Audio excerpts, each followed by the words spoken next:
All right, everyone. Hello and welcome. Thank you for your patience. Had a little bit of a technical difficulty on this side, but we are ready to start rocking. So I welcome you to 23 questions. 23 questions to ask of your CEO before you start building your succession plan. My name is Nanette Miner, and I will introduce myself in just a minute. I want to start first with a story that, or an analysis, I should say, that I just saw on LinkedIn last week. It's a perfect example of what we're going to talk about today. It was a post by a fellow that also does succession planning. His name is Glenn Harrison, and he was analyzing what happened at Microsoft right at the end of February. The fellow who had been in charge of the Xbox division of Microsoft retired. I shouldn't say resigned. He retired. It was a planned retirement. And the woman who was groomed to be his successor, she was his second in command. She was the president of Xbox, and the expected successor resigned on the same day. And there was a lot of hullabaloo apparently in the gaming world about what had happened, because the person that was chosen, that Satya Nadella, who's the CEO of Microsoft in total, the person that Satya had chosen was an executive who had experience in platforms and scaling platforms and AI. And the gaming community was, irate. Why would you put someone who's an AI boss in charge of a gaming product? But the truth of the matter is that what Satya Nadella was looking for was the next phase of Xbox, right? Was not looking to replace a leader with a leader who did the same thing or would maintain the status quo. We haven't had any conversations with these people, but I think it's a safe assumption to say there's another gear for Xbox, and Satya was getting the right leader in place to move Xbox to the new era of whatever gaming will look like. So that's a legitimate strategic call. So this is me. I'm Nanette Miner. I'm the founder of Succession Planning Pro. We are a division of the Training Doctor. And we help organizations to define and then develop their succession plans early so that risk is visible and the decisions are intentional. We're not panicking, trying to replace people, or really taking a hit to continuity, the bottom line, customer relationships, whatever might be a fallout from not having a ready and capable leader in the pipeline. I am recording this session, but I will stop the recording at 30 minutes. So those people who registered but couldn't attend in person will be able to get the recording, but then we will move on to Q&A, and I don't want them to hear, the questions that you might want to bring up. So I want you to know it's a safe zone after the presentation is over, and then I'm going to walk that back right away and say this is really more of a conversation and not so much a presentation. I haven't really prepped or practiced anything. I will say we're not going to go through all 23 questions. The questions fall into into 4 categories, and we'll look at those again in a minute. And we'll really more talking about the categories and why they're important for you to have a real handle on. What are we doing here? What is my role? What is my mission? So if you have not started succession planning already, this is how the process usually works. Someone in senior leadership, usually your CEO or your CFO, says, this is a people thing, so this is an HR thing, so do your thing. And that puts you at an extreme disadvantage because you don't know the conversations that the senior leaders have had about strategy, about direction, about finances. Let me share a story with you about a client I worked with a couple of years ago. Before I arrived at to the point of working with the client, the CEO and the COO were getting prepared to leave, and they had chosen 2 internal successors to succeed them. But through my discovery work, I learned that they had done nothing to prepare those 2 people to move up into executive roles. The future CEO wasn't even sure that he wanted the job, because in my first meeting with him, he said, I don't even know what a CEO does. So they want to move up a person who has no idea of what the role is. So if he or the other person, the person who was chosen to be the COO, if for some reason they didn't want to accept the promotion, what was their plan B? My discovery work also uncovered the fact that the company didn't have the finances to hire somebody from outside the company to fill those roles, either one of those roles. So there was no plan B. The company was really stuck. And the CEO and the COO just had these blinders on. They were just confident that this is all going to work out the way that we imagined it. So you'll find very often that the expectations are unrealistic or they're vague because they don't even know what they're asking for. They just don't know how big and complex this can be. And they assume that you will guide the way, that you will know how to make it happen once they give you some kind of vague outcome that they're looking for. The good news is once you have these 23 questions, which you will be able to download at the end of the presentation, if it's a PDF, you'll be able to download. The good news is once you have the 23 questions, you're going to be able to stop the vagueness. And that way, if they start shifting their expectations, you can reel them back in and say, look, we've already thought this all through. We've worked through this thinking and what the process will look like and what our objectives are and the ultimate outcome is. And not to say that we can't change that, but you at least will not be a ping pong ball, right? You won't be going, okay, well, I guess we're changing direction. I guess we're changing direction. You're going to have this document and these answers to be able to push back. I mean, feel like one of my number 1 missions is to teach HR to push back, because we just don't push back enough and say, wait a minute, logically, this isn't going to work, or timeline wise, this isn't going to work. There's just not enough time to get done what you think I can accomplish. So you'll have this documentation to say to them, we've already thought this through, talked this through. This is the direction we've agreed on. We can change it, but we need to do that, thinking through again. We want to make sure that we're changing this for a reasonable reason and a logical reason. You'll find often that timelines are unrealistic. The most common time frame that I'm confronted with is 18 to 24 months. I personally would like to have a 3-year lead time to get the next leaders capable. And ideally, if you want to create a succession pipeline, meaning you have more than one person in more than one age cohort, who's in training to be promoted and is getting ready for the next level, then you want 5 or 10 years of timeline.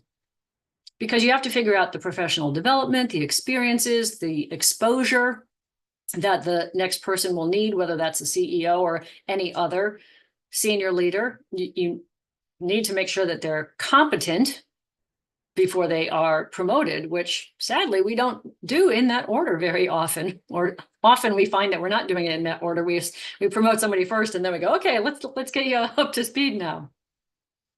And this, of course, is all assuming you're not hiring your next CEO from outside the company, which is often the case as well.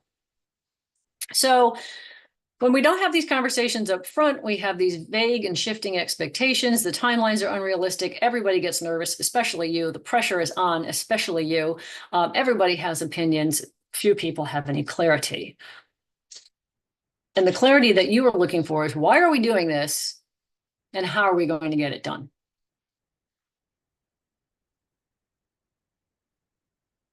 The mistake that almost everybody makes is not taking control of the situation early enough.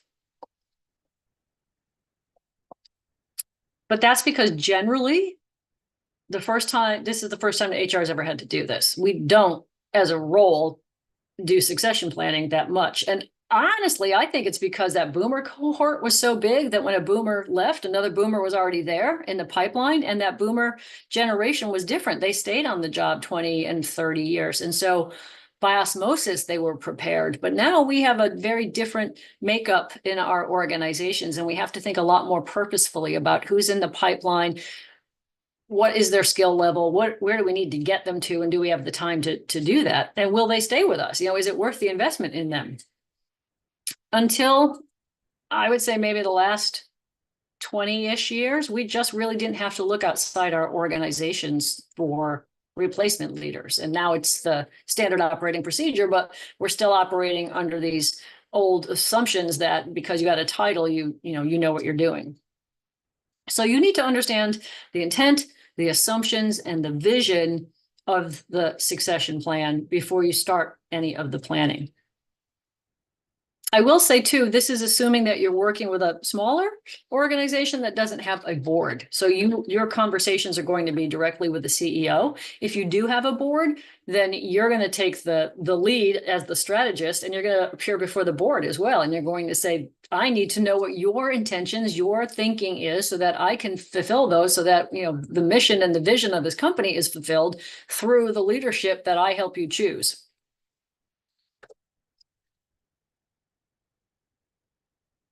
I want to be clear, and I want you to be clear with your internal folks, that succession planning is a senior leadership initiative. It is not an HR project.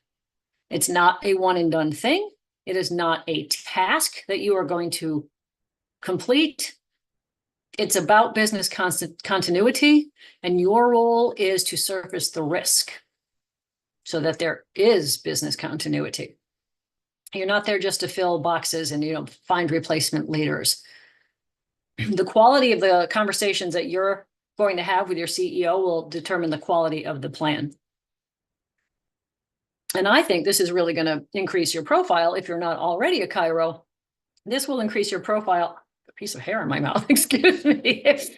Increase your profile in the organization to someone who is a CHRO, because you're talking strategy. You're not just talking people. You're the people, so you're going to do the people things. No, I'm leading the talent side of the organization, and I need to know what the vision and the goals and the budget and the expectations are, and we will strategically get there together. So the first question you need to ask is, what's the problem we're trying to solve here? Is it the CEO is exiting and we're just looking for that replacement person? Do we have multiple leaders who are retiring? I worked with a company a few years ago, and the new president called me in, really smart move. He had been on the job just a couple of months, and he said, well, now that I look at my senior leadership team, there's 9 of us, and 5 of them I'm going to lose in the next 5 years because of retirement. So I need to get my next level of leaders ready to step up to these more executive roles. Is the company looking to continue as it always has been, or is it looking to transform itself? Like Capital One banks confuse the heck out of me. I don't understand what they're doing. Why are there cafes inside of banks? What are they? They're transforming themselves. It's obvious, but I don't understand why. The Microsoft explanation or example I gave you at the beginning, it's a transformation. We don't see it yet, but Satya Nadella sees it, and he says the leader I need for the next phase of Xbox is going to be a platform leader with cloud and AI experience and knowledge, not just a gamer.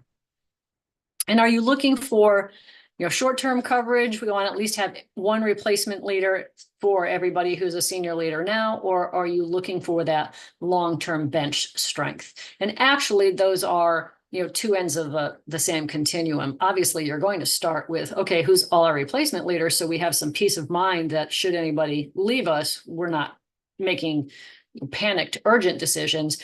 But long-term, best case scenario, we're making a long-term bench strength policy so that we're developing all of our leaders internally. But the answers that you get to the questions will determine, really what you're out there to do, what your mission is.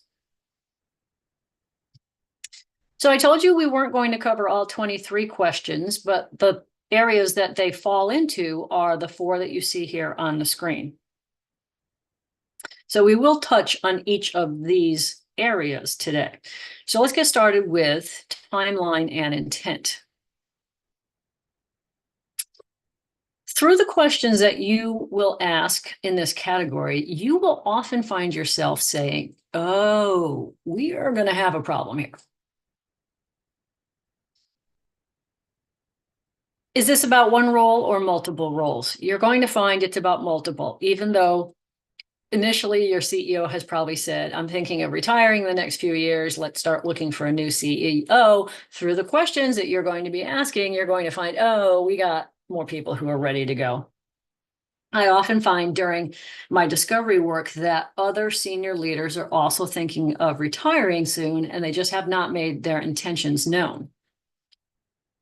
And, this is the problem with treating succession planning like a secret. And that's a whole nother soapbox. I won't go down that road today. But when you withhold long-term plans from the employees, then you shouldn't be surprised if they're withholding long-term plans from you as well. And it's not, I don't think on the employees' part, the fact that they are trying to hold it close to the vest. I think they just feel like this is not the conversations we have here. I've never heard them, so why would I bring up my side of the conversation? That's not how you achieve business continuity, though. That's when you often hear someone say, oh, how could Phil leave us? He left us high and dry. He's the only one who does fill in the blank. He didn't leave you high and dry. You weren't talking about risk management and business continuity, and so he wasn't either. And the you in this statement is the senior leaders, not you, HR. So you have to ask, what are other executives' plans? Are departures going to be staggered or stacked? So staggered is the CEO, COO client example I gave you earlier. The COO was going to leave in 2 years. The CEO was intending to leave in 5. So staggered. We had time to get the company through the first transition, bring in a new COO, have that person on the job for a long enough time that they are a competent CEO so they can then support a new CEO who is going to come 3 years after that. I mostly work with companies that are founder-led, and they often have employees who've been with them 30 plus years because the founders themselves had started the company 40 plus years ago. And when the loyal employees hear that the CEO/founder is leaving, they often decide that's a good time for them to leave as well. It's a trigger. They don't want to go through the stress of transition. They don't want to help the new CEO to learn his or her job. Now is a good time for me to go as well. As I said, I work for smaller sized companies, privately held companies, and a lot of their senior leaders are loyal to that individual who started the company. They've been with them for decades. And, any change is like, now's a good time to go for me as well. The second set of questions deals with internal candidates, which is my preference. I think we should be bringing everybody up from inside the organization because they know how the company works. They know the values and the culture. If the CEO tells you that they have an internal candidate in mind, ask them why. Do not run with it and go, oh, okay, we're going to get Jim ready for the CEO role. Ask them why. What qualities do you see in this individual? Have you asked them if they're interested in the job? Right? It seems obvious, but maybe you chose Jim and Jim has no idea this is coming. Like the company example I gave you at the beginning. The CEO and COO said to me, this is the guy we picked. And the guy they picked said, why me? I don't know how to be a CEO. I mean, he was very nervous. The caveat on the next question, do they want this role long-term, is a very important question to ask. They might say, yes, I want to be the CEO. I've been training for this. This is a great opportunity, a feather in my cap. Absolutely. I'd like to take the job. What I want you to know is how long do they intend to stay on the job?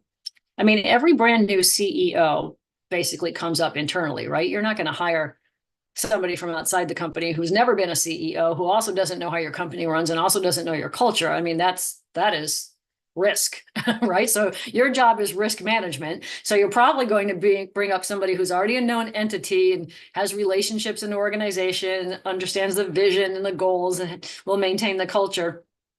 But often they will also see this as a stepping stone. This is great. I want to be the CEO because in my mind, 2 or 3 years from now, I can use this as a jumping off point to a bigger company and a different CEO role. Your founding CEOs, your founding company founders never think this way because they think I've been on the job for 40 years, 30 years. So my replacement is going to be here like 15, right? I mean, at a minimum, wouldn't they be here 15? No, they wouldn't. Excuse me. The fact of the matter is most CEOs turn over in 3 years, 36 months. And then you're going to have the same problem all over again. So you want to know if you're promoted to the CEO role, what's your vision for the future? You want to hear somebody to say, I think if we take advantage of this and we buy that competitor, 5 years, 8 years from now, we'll be able to achieve this and that. Then that's your clue, like, okay, this person's actually got a long-term plan for this organization. I read a quote just this morning. It was excellent. On LinkedIn, somebody said, companies don't go out of business because they fail, for the most part. They go out of business because they stall. And this is a good example of a company stalling. Like, well, we just had a CEO transition 3 years ago, and now we're having another one. And maybe we weren't expecting that, so we didn't have our pipeline in place yet. And so now we're stalled. We're treading water. Excuse me. If an internal candidate is chosen, then in this conversation that you're having with the CEO, the next thing you want to ask them is, well, what skills are they missing? You chose them because they know this, they can do that, but what skills do you see that they're missing? And I want you to ask this of the CEO because I want them to be confronted with the idea that loyalty is not a CEO qualification, and being excellent at what they do today is not a CEO qualification. Are they a big picture thinker? Do they have a vision for the future? Do they work collaboratively with their peers? Are they respected in the organization? Some of those things are values and characteristics, and you can't, no matter how many months you had to get them ready, you're not going to change that. It is your responsibility to get those gaps filled. So you want to know, from the CEO's standpoint, what do you think this person is missing? And then you'll assess, how do I get that gap filled? And do I have time to do that? Do we as an organization have time to do it? And there's various ways you can do that.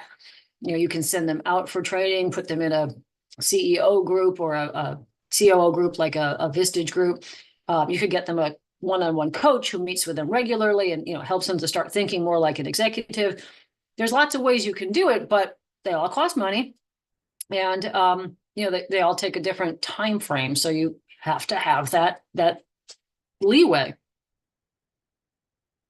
That company that I've used twice as an example now, the fellow who said, I don't know what a CEO does, he also said in a different meeting, I'm not sure the staff is going to like this.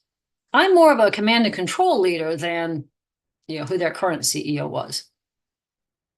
Right there, that intended successor is telling me, I really don't want this job, and probably no one else in the company wants me to have this job either. I mean, I have to say, there was like 5 different ways I heard this guy say, I don't want the job. And like I said, the CEO and the CEO just had these blinders on, like, nope, this is going to be our guy. And I talked about the domino effect earlier. Sometimes when a leader leaves and people are loyal to them, you find out that you're actually losing, 2 or 3 other executives. But another thing that you need to consider, you being HR, is if you move people up internally, is there a replacement for them? That's often a startling moment to some people that are like, oh my gosh, well, we didn't think about once we move this person into a leadership role, who backfills them. And if you do have a backfill for them, that's awesome. But then does that person have a backfill? And that's why we want these pipelines of different people at different stages in their careers and different age cohorts are always being prepared for the next level of their job, and or lateral moves, which is, again, another one of my soapboxes. I think I did just write an article on it. It's in Thinkers 360, if you know what that is, about how important lateral moves are to getting people prepared to understand for leadership roles, because they now understand more about how the whole organization runs. If you don't have these pipelines created or thought through, or at least, okay, well, if this were to happen, we can, take this person from this other department. They have promise, skill, ability, but there's nowhere for them to move in the department they're in. So we'll move them over here and we can, utilize them. We can keep them in the company. If you don't have those conversations and those kind of tactical plans, at some point you're going to be forced to hire someone from outside the organization. And then you have to confront, does the company have the money to do that? I don't have to tell you because you're HR. Other people I have to explain this to all the time. I don't have to explain to you the cost of recruiting, interviewing, hiring, lost productivity due to, giving the new person some ramp up time. What if the position was vacant for 2 or 3 months before you found the replacement from outside the organization? Succession planning is a system. It is not a single move. I'm going to have that on my headstone, I think. It's a very succinct statement. It says it all. This is a system, lots of moving parts, a lot of things you have to think of simultaneously. It's not, let's just get a new CEO. Some other questions that you need to answer. Are we maintaining the current direction or are we changing it? What's the plan for the company's future? Because you have to find the person who can execute that plan. Again, back to the Microsoft example, entirely different person, came out of an entirely different division, but according to the current CEO of Microsoft, that's the person who's got the future plan in mind. They're going to help the company to stay relevant in the coming years. Excuse me. Bullet number 2, what qualities matter most? And by that, I mean interpersonal qualities. Honestly, I spent half a day working on this one question with my clients. What defines a leader in this organization? What qualities, characteristics, values, styles do they have? Because if we have to hire someone from outside, we need to know what that looks like so we know if we find them, right? Otherwise, you're hiring people for their credentials. You're hiring them based on what you see on the resume. Well, if you're hiring for a senior leadership role, everybody should have the same resume, right? They should all be qualified for it. So that conversation is almost out the window. When you're hiring somebody for a senior leadership role, it's really about, will they gel with this organization and keep us, growing and moving, as opposed to upsetting the apple cart. Because that can happen too. You bring in a new leader and somebody goes, no, I don't like their style. Leadership qualities just kind of define a leadership role, in my mind, more than the achievements that you see on the resume. It's much easier to teach somebody a skill than it is to teach them a behavior, right? I remember 100,000 years ago, I was a restaurant manager, and when I would have to hire new waitresses, I would sit down and chit chat with them for 20 minutes or something, and I would hire people that I liked and that were good conversationalists. And I remember one of my assistant managers challenging me once and saying she doesn't have any experience. And I said, I can't teach somebody to be nice. I can teach them to be a waitress. And the job description, the second to the last bullet there. Again, another point that I stay quite, let's try that again. Another point that I work with clients for a long time is recreating their job descriptions. I have the incumbent people rewrite their job descriptions because, again, in smaller companies where somebody's been in a role for a decade, what they do now is nothing like what was on that original job description. So you want a new job description, and I want them to incorporate in those job descriptions the personal qualities that they need to have. Must work well under pressure, must be able to make decisions without all the information, must be able to synthesize data from, 3 conflicting viewpoints and, make a good decision, must be ethical. Those are the kinds of things that you want to see on your, you want to screen for when you're looking for a new senior leader. And then lastly, is your compensation realistic? Because if you have to hire from outside and you want a quality person, you're going to have to pay for that. Otherwise you get, the second string and the third string people. So in the PDF that you can download, I do give you some resources for where you can go and do a salary survey if you don't have that information already. So I just want to point out that blue bar at the bottom, urgency driven, hires often are expensive mistakes. We have an open senior VP position. We just got to fill it. This guy can fog a mirror. Let's get that person in place so that we maintain momentum in the department. But it often doesn't end that way. They often don't maintain the momentum. They try and change things up. And then you have a bigger problem on hand. So we already covered this earlier when I talked about, people leave you and you're surprised. It's probably because you haven't had an open conversation about succession in your organization. In reality, when there's secrecy, it often causes exits because people think there's nothing here for me. I've been with this company 5 years, 6 years. Nobody said anything about, changing up, getting me prepared for anything else. So I guess I'll go look outside the company. And then we are all shocked when somebody who's a quality employee leaves us. The reality is transparency builds engagement and it builds readiness. So your role and responsibilities: don't do a thing until you ask the hard questions in this guide. You need to know the answers in order to figure out the scope of the planning you have to do, the timeline, the interdependencies, the costs or the budget that you'll have, all sorts of things. All sorts of things depend on you knowing the expectations, the parameters, the non-negotiables. I mean, you'll hear, we just assumed Bill wanted the promotion. Who wouldn't want a promotion? A lot of people, right? Promotion is not a reward. It's not a gold star. Not everybody wants a promotion. In terms of timeline, will you have time to get people ready, or will the new CEO fall flat on their face because they just didn't have time to, make the transition and get eased into the job?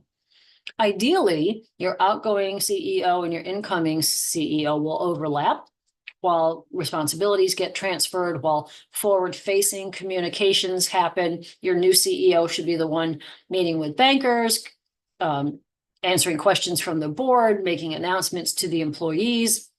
But the outgoing CEO should be there in the background, no longer the face of the company, but they're there to prepare. They're there to debrief, to coach the new CEO as they go along. It's a big transition. It is, even moving from a senior leader role to the CEO role still requires a different way of looking at the organization and communicating with the people underneath you. That's how you protect the organization from disruption.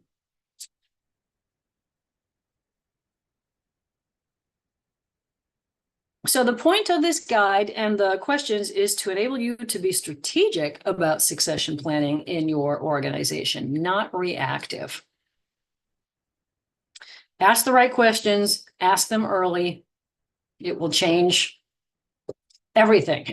It will make you more confident in the work you're doing. It will elevate your reputation in the organization, and you will enable the organization to be more successful in its succession plans. So let's get you the guide. We have 3 QR codes here for you. The first one will get you the guide. The second one is an invitation to join us at HR Exchange. It is our private membership group It is a membership, education, and peer support group solely for HR pros who are doing succession planning or have just been assigned succession planning and are in the weeds. The only thing we talk about, the only thing we do education on is succession planning. We have a monthly Q&A session, so you can come with whatever questions are vexing you this month. We have a monthly working meeting that's 90 minutes where we all get together on Zoom and, just have our calendars cleared to be able to concentrate on succession planning, because it's one of those things that always falls by the wayside because there's so many fires in the world of HR. So if you can say, look, the third Thursday of every month, I have a standing 90-minute meeting, and that meeting is to do succession planning, then we're here for you. Your peers are here for you. We have a newsletter, and we have these kinds of educational sessions, which we don't, people are invited to live, but our expectation is you just don't have that time. So you will be able to get the recording at any time. And then you can book a call with me as well. So let me just turn off the recording. I lost my train of thought there for a second.